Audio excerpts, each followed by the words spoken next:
I thought for a second, and I said, I bet you there's a squirrel out there. And he walked out to his pole while he had me on the phone and said, yep, squirrel laying right here. And we have small animal protection on our equipment, but sometimes they get around it. Hi, 10-4, I got 9011 on. One shot, consider it hot. 10-4, Mr. Weaver, consider it hot. I got a fuse on fire. Consider it hot. 10-4. All right, 10-4, 743, consider it hot. Well, consider it hot. Consider it hot. you guys do it. 10-4. Consider it hot. Consider it hot. Consider it hot. Consider it hot. Well, it's October. It is. It's Co-op Month. It's the second episode, and I am Leigh Denney, your co-host for Co-op Month on the Consider It Hot podcast. Wow, the alliteration is strong in this one. That's good. And I'm Don Johnson, communications guy here at Trinity Valley Electric Co-op. Co-op Month is a great thing. That's cool. Yes, it is. And we're going to be talking with Jeff Lane here in a bit about Co-op Month and what that means. And of course, I know, as we mentioned on there too, he's got an article in the Co-op Power magazine. Co-op Power magazine? What is that? Oh, man. What is the Co-op Power magazine? It should be hitting your mailbox, as always, right about the time you are listening to this. And there is some good stuff in the October Texas Co-op Power. I think some people maybe who don't usually grab the magazine might this month, because on the cover is a very cool-looking racing lawnmower. I just like the idea of that. I've seen a little bit of lawnmower racing. There's an article in there. The rest of it, it seems like October is really just a month to set up the holidays and to set up winter, because the recipes, of course, are pumpkin and spice for the holidays. That is so on brand. On brand. Mm-hmm. It's good. Another thing that's in there has an interesting thing about Bob Wills, or a guy who wrote about Bob Wills. It's a very interesting thing if you're into some Texas music. Very cool stuff. Of course, there's all the contests and whatnot that are in the magazine. Lots of great co-op content. So give that a read. And then we even have a thing in there. In the center of the magazine is our TVEC pages. And you've got a breakdown in there of the charitable foundation giving. That's your Operation Roundup. What do we have going in there this month? Yes, we do. And this is probably one of my favorite things to take a look at every month, because the variety of purposes that we give grants to through the communities we serve, it never fails to astound me. Honestly, if you just look even at family resources in total year to date, we've got almost $48,000 that's been given due to members rounding up their bills. So small change, big impact. Thank you, members. So just a few of the grants that we were able to give to this month were Abundant Life Pregnancy Resource Center, then Andrew Center Behavioral Health Care, Celebrate Forever Families, and Larry Sauls and Friends. Some great local nonprofit organizations that run here in the communities. Yeah. And then, of course, we take care of some bill assistance, too. So some of those dollars are also go to bill assistance, which are things like Helping Hands of Maybank, Salvation Army of Kaufman, and then, of course, the Family Resource Center. It really is such a great program. And if you didn't hear Bobby Byford speaking about the Charitable Foundation and Operation Roundup, jump back to the September episode of this podcast, and you can hear a little more about that. It's a very, very awesome thing that we get to be a part of because of the generosity, like you said, of TVEC members. That is something that is very much on brand for Co-op Month. You know, something else that we are able to help with here at the co-op is mutual aid. Oh, right. Mutual aid, that is when co-op line workers go to other co-ops to help out, right? Yeah, so we've been sharing, this has been something that we've been sharing with on our social media pages, of course, because we want to not only connect those co-ops, but also just show some of the things that these guys do, because it's not always taking care of those here at home, but it's also going out and helping others. So this week specifically, we sent some of our crew members to down to Georgia to Snapping Shoals EMC. That's located in the middle of Georgia, correct? Yeah, that's just outside of Atlanta. Looks like Hurricane Helene just kind of skirted that area and knocked out a lot of power. Yep, we sent 8 guys down there. We've got those listed on our Facebook page, as well as some video of them prepping for it. And then we've asked that they grab some shots while they're down there. But we know that they are so they're busy. a little busy, yeah. They're a little busy. So I'm just going to hope that they all stay safe. And we appreciate all the nice comments that we've got, because that's something else about Co-op Month, is how much of the members give back to us as well. And I don't think that they know how much of a big impact they make on us, especially on some of the social media comments that they make. Right. That all filters back to the employees and to those guys out doing the power work. It certainly means a lot, and it's just part of being part of a co-op community, which is great. Let's talk to Jeff about that. All right, Leigh, we are now joined by Jeff Lane, CEO, General Manager. And Jeff, this morning we had a whole crew, 8 guys, heading out to Georgia as Hurricane Helene begins to come ashore. And it made me think about Co-op Month coming up. We celebrate our, not just the business model, but sort of how co-ops work, how co-ops came to be, and the things that we like about this business model. So can you give us sort of your perspective? I think as we talked about last month, you've been here a while. Mm-hmm. You've seen some co-op things.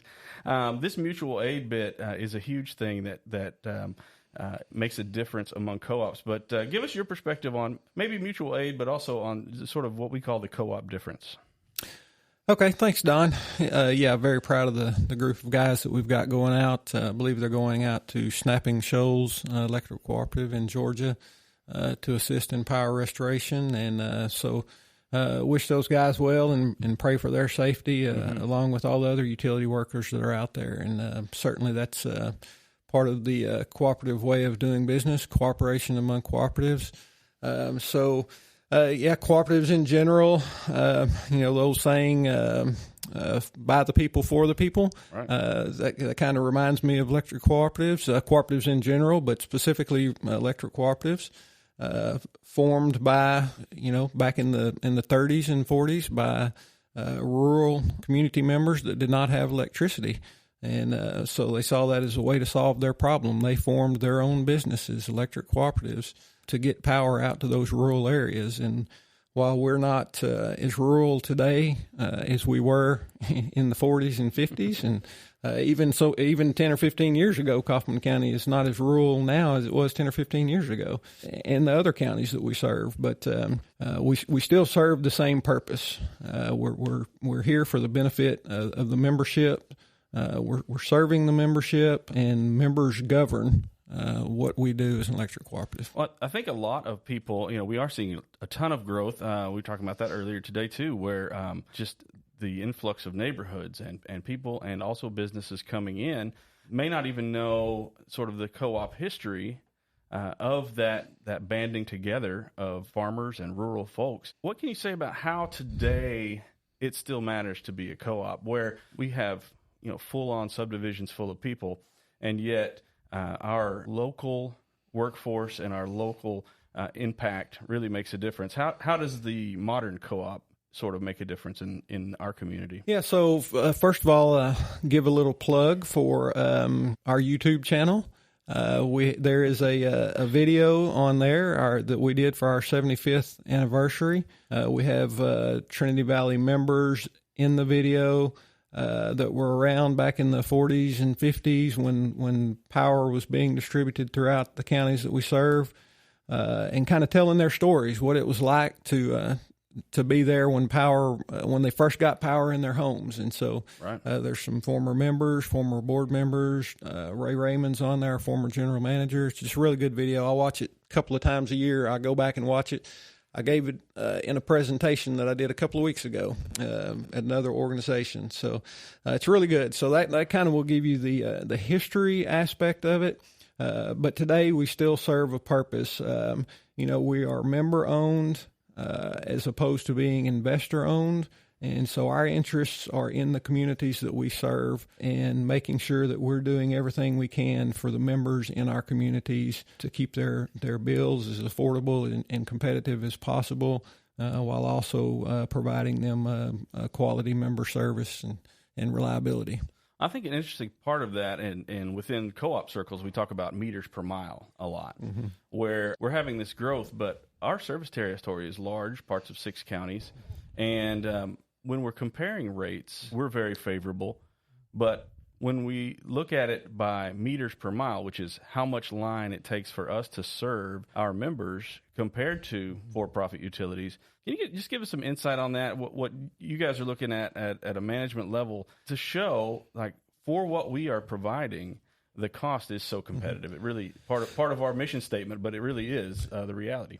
Yeah, so typically your investor-owned utilities and municipalities, they're predominantly serve in cities, and so they're much more dense. So you talk about meters per mile. They're typically, they range from 30 to 50 meters per mile. So they're collecting revenue from 30 to 50 meters per mile of line that they have.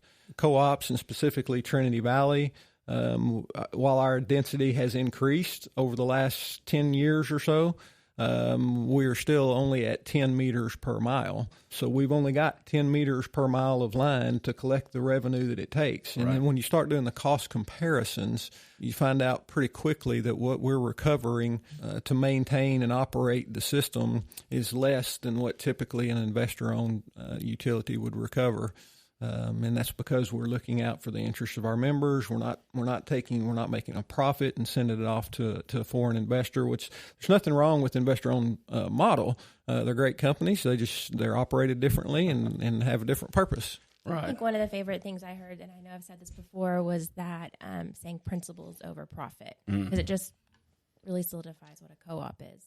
All right. And we have the great benefit of a local workforce because we are working in our community, and a lot of our employees are within our membership as well, or at least live within the same bounds of our community. Have you seen that make a difference in how we're able to serve our members as well, just knowing that we've got somebody on the phone, it's your neighbor. We got somebody coming out to fix your lines. It's probably somebody that you've met in the grocery store somewhere.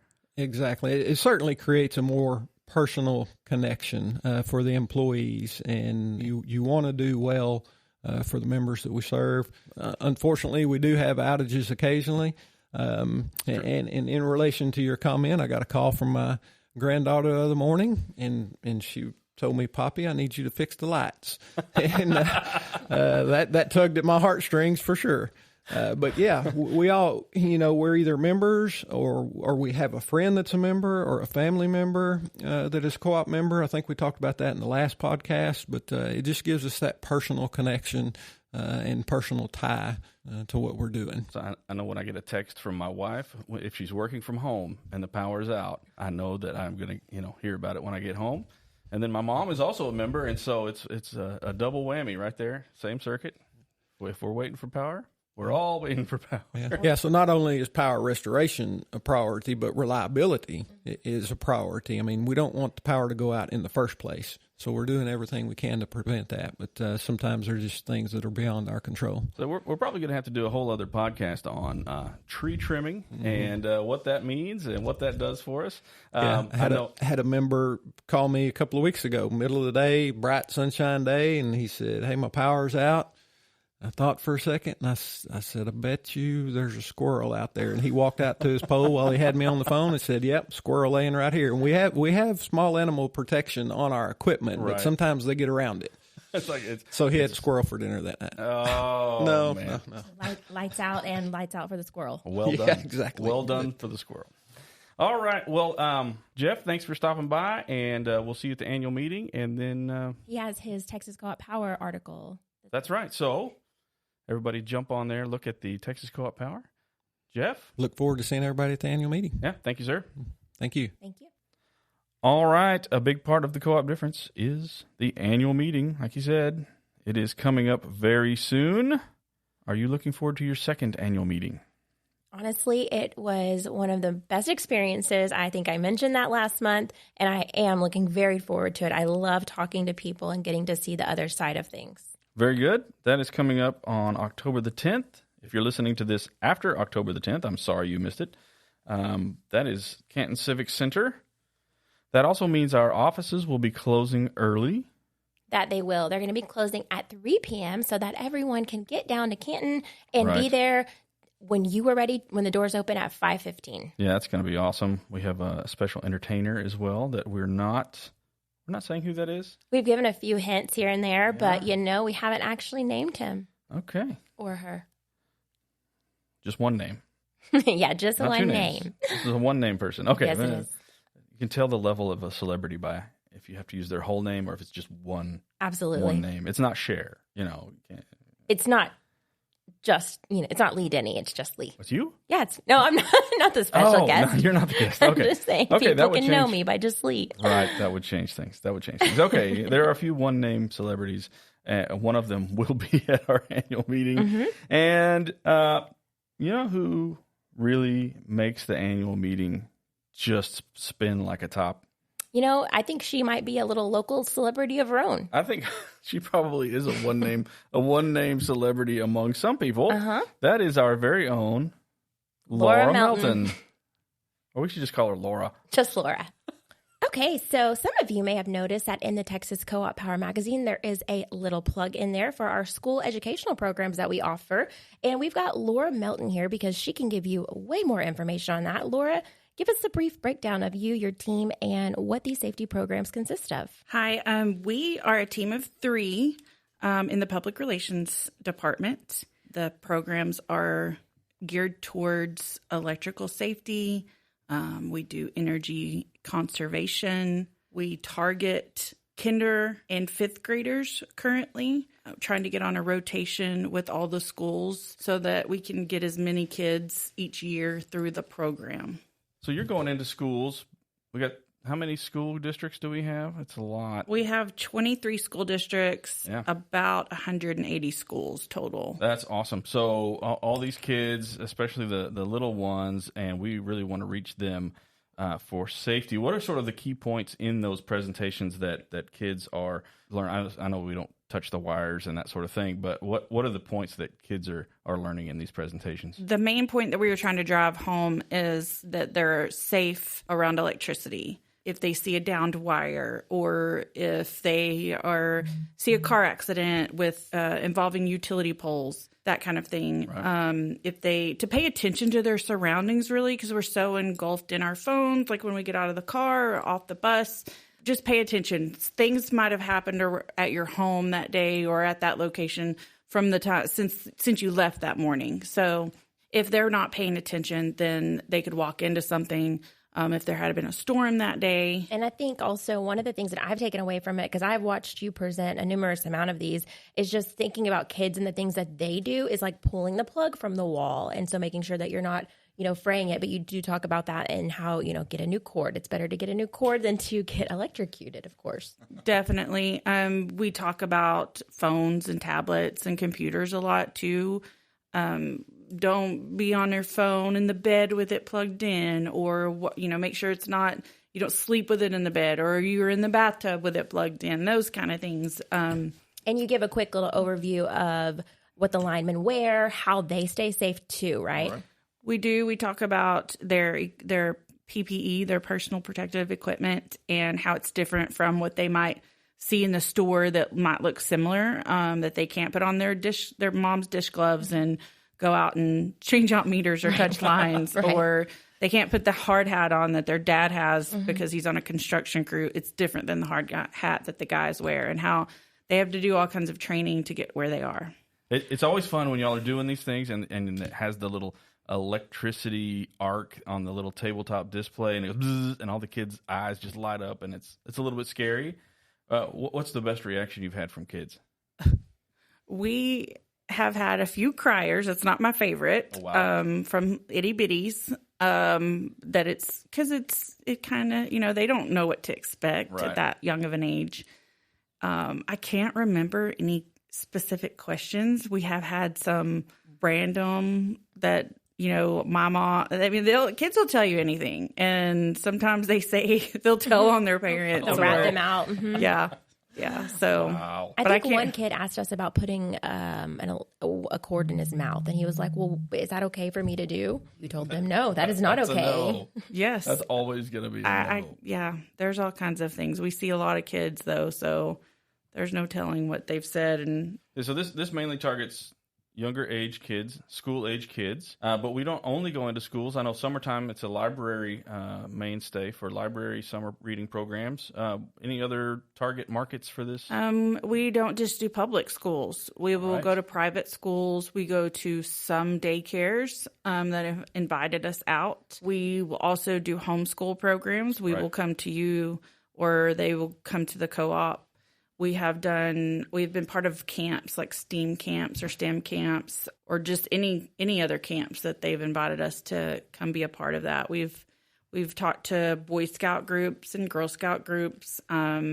We've talked to adults too. We take for granted that we all know because we work here at the co-op, we're exposed to it. There's some things that adults don't know. Right. So can you book you for a birthday party? As long as I don't have to wear a clown costume. Okay. Oh.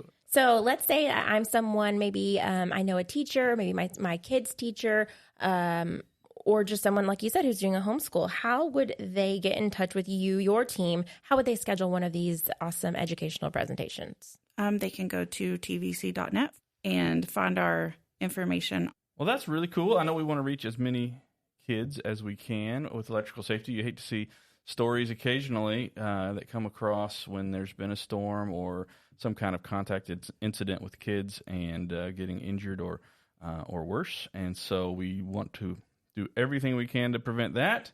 PR team, we've got one more thing coming up here right after this comes out called the annual meeting. I know you are just a little bit involved in that. It's kind of did you say one time it's the Super Bowl of the year for the PR team? Yes, it is our Super Bowl. All right. Well, what can members expect this year? If you, I'll just say right now, October the 10th. If you hear this after October the 10th, book it for next year. But tell us about the annual meeting, just the highlights. So our theme this year is 50s theme, so our members should enjoy the atmosphere really well. And then we're going to have a surprise special guest come and entertain us until the business meeting. Looking forward to that. You get out there all the time and get to meet members because you are in PR, but is it nice to see some of the other people here at the co-op and them getting to interact with them as well? It is. It's a great time because we have our returning guest every year, and they want to come and see what's going on. They recognize us. We recognize them. We've built relationships with these people. Even though it's a very small percentage that come, we still love getting to talk to them. And I think it's just a time for us to come together. It feels like a family reunion. And yes, it does set the co-op apart from another kind of business because we are all about our members. So it is co-op month after all, and that is pretty awesome. Laura, thanks for stopping by the podcast. And I hope we get some folks to give us a call and get some safety programs rolling. And then we'll have you back on to talk about some of the other PR stuff going on as this podcast progresses. Thank you, Laura, so much for spending some time with us. I know you are very busy as you get ready for that annual meeting. And thank you. Those electrical safety programs are maybe some of the most important things we do in the long term. You never know what lives have been changed by that or injuries have been prevented, but it really can make an impact. And you know what else makes an impact? What's that? Saving money on energy. Yes, it does. And we have our very own Chris Walker. He stopped by again. We put information from Chris into every magazine. He picked some articles to put in that will help people maybe view their energy in a new light. He's also stopped by to talk about, again, as the theme seems to be, getting ready for winter. So let's talk to Chris about how to make good energy choices preparing for that cold weather. Chris Walker, welcome back to the podcast. Thanks for coming to see us. That is, I hope, a monthly segment we'll have you on here. Oh, thank you, Don. Thank you for having me. In the magazine, I can't believe this is already time. You have a little article that you stuck in there. I say little, it's a whole page. Tips for keeping comfortable this winter. And I know as we're recording this, it's 90 degrees outside. Why would we go ahead and start talking about keeping comfortable for the winter right now?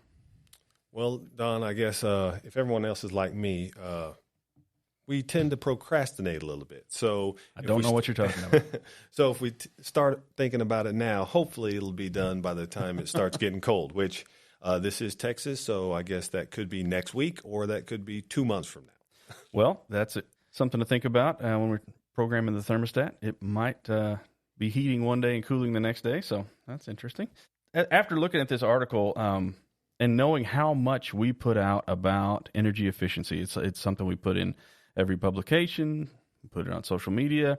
I'd say, what are the realistic expectations? We have lots of ideas on how to improve and be more efficient in our homes, but unless I completely change out an air conditioning unit or something like that, if you're making a change, how much change are we making by doing some of these things we're about to talk about?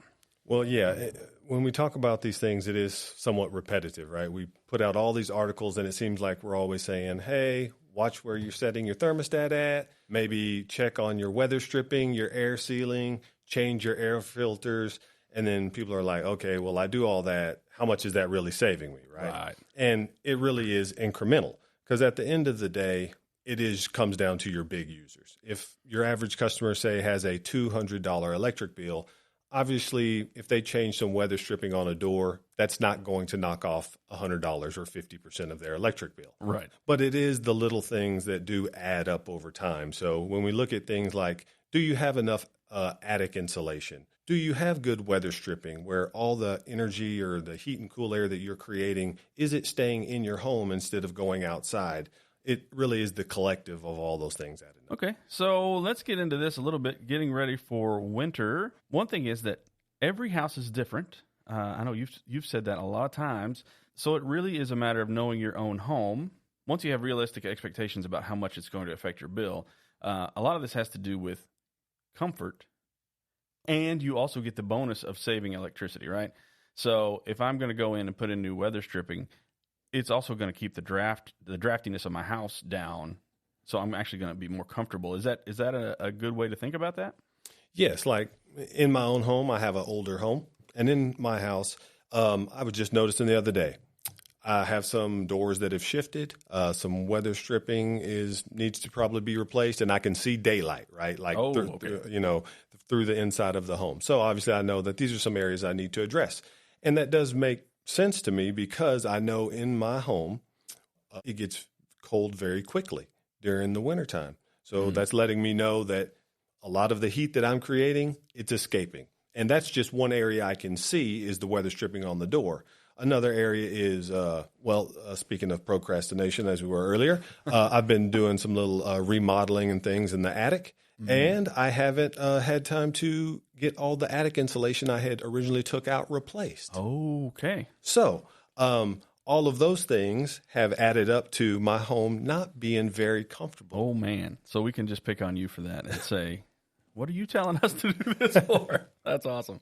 You mentioned the weather stripping on the doors, the windows, and that sort of thing. And one thing that's in this article that I saw and did not know is a statistic that says a typical home loses about half its air every hour, which can increase when outdoor temperatures are cold and the wind is blowing, that sort of thing. And I've heard this also put as there's an equivalent of an open window if you combined all the air leaks in the house. And that's kind of startling when you think about it. With that sort of turnover of either the air or the heat out of the air, what are we looking at for implications for our heater running? Yeah, it just makes a big difference in how often your HVAC system comes on. Obviously, when you look at, as I mentioned earlier, the weather stripping around doors, maybe windows, things like that, maybe they don't shut all the way. You look at all the wiring, all your plumbing, everything that goes up into the attic. All those aren't sealed necessarily, and so they are little openings which do add up in a lot of cases to a full window being open in your home, which does create losses. Okay, and then mentions a fireplace in here. I know previous house I lived in had a really drafty fireplace, even with the flue closed, and so if that wasn't producing heat, it's really just letting the cold air sunk out of that thing. You could just feel it like a breeze. And I learned something in this article. There's something called a chimney balloon. What is that? Yes, chimney balloon. So it's just a device that you can put in the chimney, and basically it creates a seal to where it keeps all the energy and the HVAC you're creating in the home. So it's not escaping through that flue. A lot of people do remember to close the flue, but most flues aren't like airtight. So they still allow some air transfer there. So the balloon is definitely a better option. That was the case for ours. It just you really felt the cold breeze, and it was crazy. So we put, here's another option besides the balloon, a piece of plywood sized slightly larger than the opening, wrap a quilt on that thing, and just snug it up around the fireplace. It worked really well. And for my wife, who is conscious about how things look, also looked very nice, looked decorative. Nice little quilt on there. Another thing on here, I hadn't thought about, pet doors. What other things can you think of off the top of your head that people should look at that may not be top of mind? Yeah, pet doors are, that's another big one. If your attic access is in the home. Oh, right. The attic door is a big one. They do make little tents that are insulated and things now that you can put over the attic access, but especially if that's in the interior of your home, that is a big area of heat loss. That reminds me, I did a DIY video on that very subject a few years ago. That's on the TVEC YouTube channel. If you want to see me try to build one of these things out of foam, it worked great, though. You can see on the thermal camera image, you can see before how cold that door was, and then afterwards it looks pretty much like the rest of the ceiling. Okay, another mention in here in the article is covering cold surfaces. So I guess if you got carpet, this is not a big thing. But is that more of a comfort item as far as, if you have tile floor or other things that are just hard surfaces, covering those things up? What is that doing? Yes, it's basically making you feel more comfortable in your home, because putting a rug down over a tile floor isn't going to lower your electric bill, but it does keep you feeling a little better if you're walking around barefooted in your home. So the comfort level is really what it comes down to, and the thermostat, of course, being the key to that. If I'm having to layer up on the clothes but able to turn down the thermostat a bit, is that really where the biggest impact is going to be? Is that on that thermostat, the number we're selecting for our comfort level? Yes. When it comes to the big users, and in most homes, that is the HVAC system and hot water heating. That's where most of our energy use comes from. Any way you can adjust or lower the thermostat or raise the thermostat during the summertime, that's where you're going to see the biggest savings. But at the end of the day, it does come down to how comfortable do you want to be in your home. You can keep your thermostat at 68 during the summer, and you can keep it at 75 during the winter. But unfortunately, for most people, you can.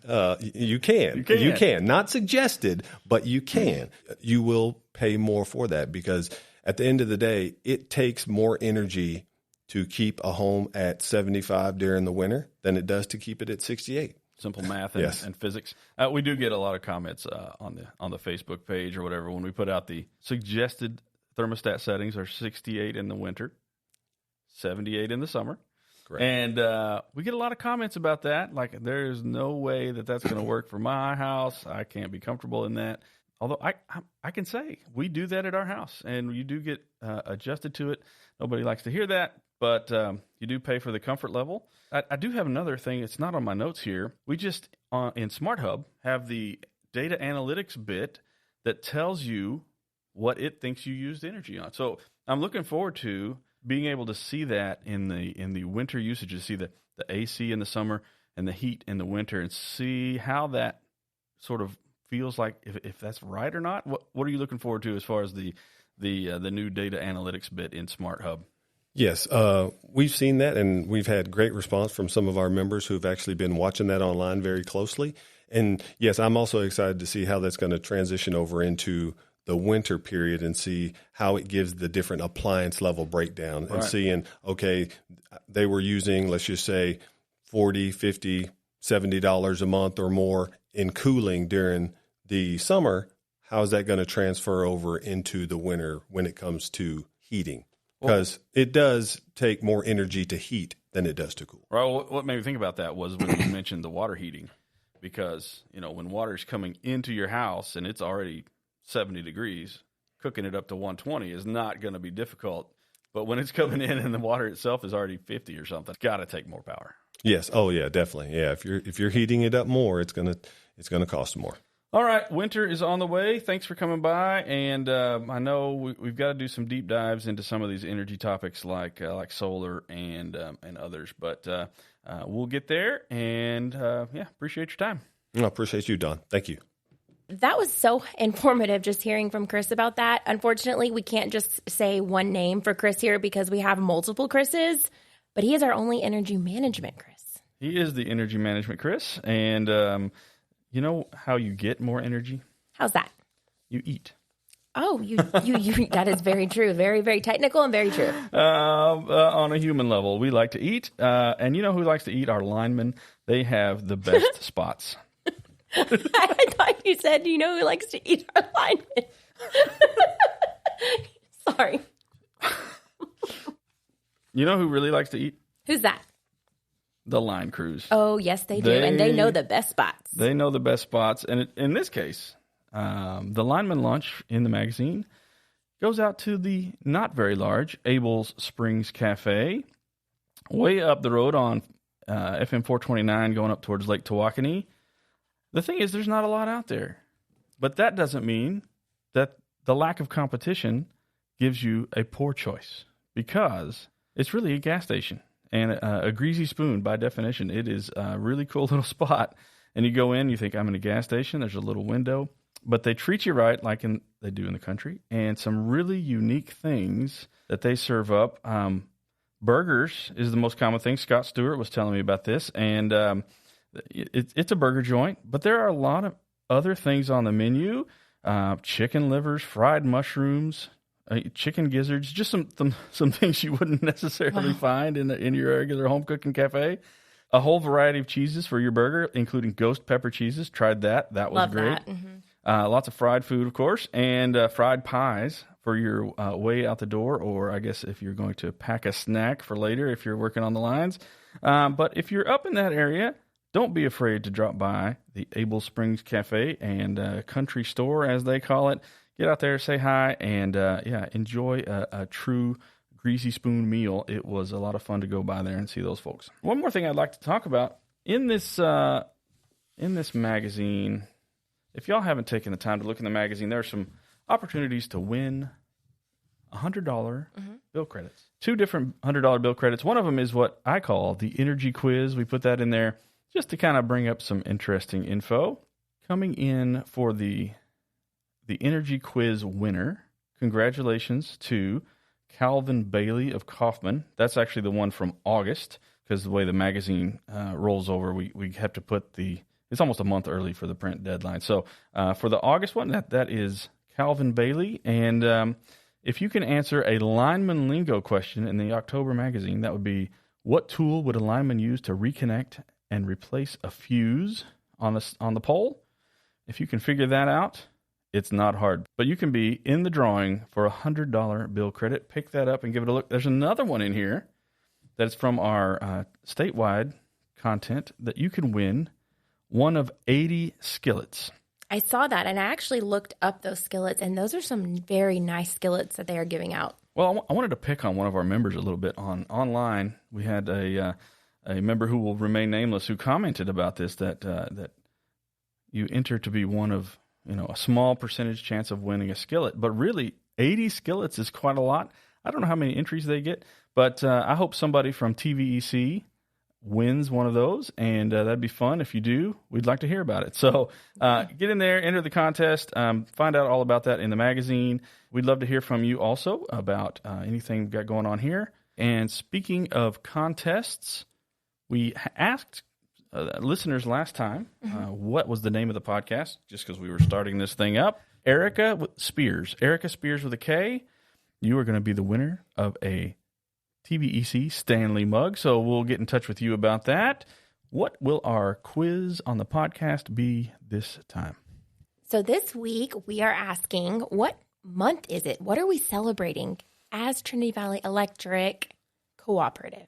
Give us an email with what is October, what do we celebrate in October here at the co-op, contest at tvec.coop to send us a reply for that. Thank you for everyone who has been listening in. It's been good to know that some of y'all have listened all the way to the end of the podcast. Thank you so much.